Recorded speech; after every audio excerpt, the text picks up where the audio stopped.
চোখ স্বপ্ন শুধু আঁকো, আমার গল্প আর পাখিদের গান শুনে শুনে।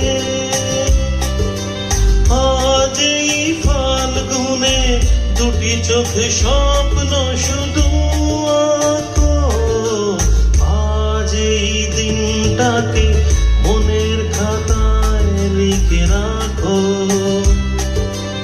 আমায় পড়বে মনে, কাছে দূরে যেখানে থাকো।